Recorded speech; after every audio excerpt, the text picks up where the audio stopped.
नंदनकानन प्राणी उद्यान parking place रो विकल चित्र बस पार्किंग स्थान कादुआरे भर्ती होइतिबा बेले पाद पकाइबाकू स्थान नाही।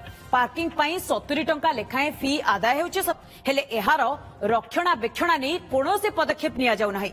फଳରେ वर्षा दिन में एभली अवस्था देखा मिलूँ।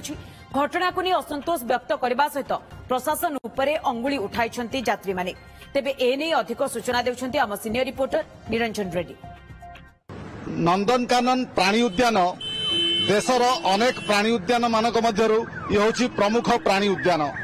राति पाइले हजार हजार संख्यार पर्यटक राज्य एवं राज्य बाहरु एठिकु छुटी आसंती केवल नंदनकानन रो प्राणी उद्यान रे रहुथिबा जंगली जंतु एवं प्राकृतिक परिवेश को उपभोग करिया पाई। किंतु आपण को एई जो चित्र देखेबा पाई जाउची ये होछि नंदनकानन प्राणी उद्यान सामना रे थिबा जो बस पार्किंग रो ये होछि विकल चित्र।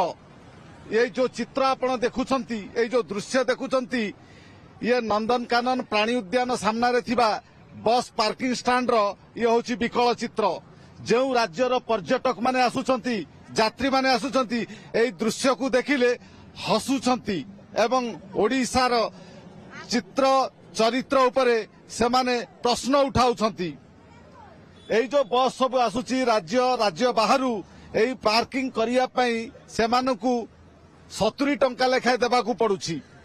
किंतु 70 टंका लेखाय देबा सत्वे मध्य पार्किंग रे कोनोसी व्यवस्था नहीं। केवल बस एठी जो माने टेंडर नैछंती 2 चकिया जान 4 चकिया जान एवं एई जो बस आसुची यात्रीबाही बस सेमानक ठारू पार्किंग आदाय करा जाउची किंतु कोनोसी पार्किंग रो सुविधा सुजोग एठी प्रदान करा जाउ नै। आपण जानिथिबे नंदनकानन को ओडिशा समेत राज्य बाहरु पश्चिमबंग कथा कहतु बिहार कथा कहतु झारखंड कथा कहतु छत्तीसगढ़ कथा कहतु एपटे दक्षिणरू जदि कहबा आंध्र प्रदेश तेलंगाना तमिलनाडु आदि विभिन्न राज्यरू हजार हजार संख्यार पर्यटक पाखापाखि दिन को 40 रु 50 हजार पर्यटक आसंती केवल नंदनकानन रे प्राणी उद्यान को उपभोग करिया पई प्राकृतिक उपभोग करिया पई आसुची। किंतु ए जो चित्र देखुछंती देखंतु कादुओ रे पूरा लटपट पाद रखिया पई स्थानटिए नाही।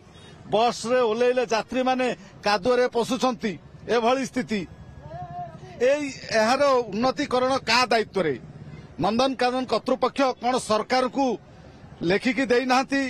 बीडीए रो अधिकारी माने करूछंती कौन बीडीए रो ये होछि स्थान एवं एई जागा को स्थानीय अंचल लोक विभिन्न होटेल दुकान एवं टॉयलेट बाथरूम करके मालामाल होउछंती किंतु सरकारंकर एठी निद भांगुनी।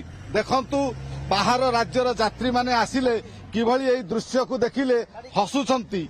ओडिशा सरकार स्थानीय प्रशासन प्रति अंगुली निर्देश करूछंती। देखिबार कथा हेउछि एई जो नंदनकानन को एई जो दृश्य आपण देखुछंती एई बस स्टैंड रो भाग्य केबे बदलुछि।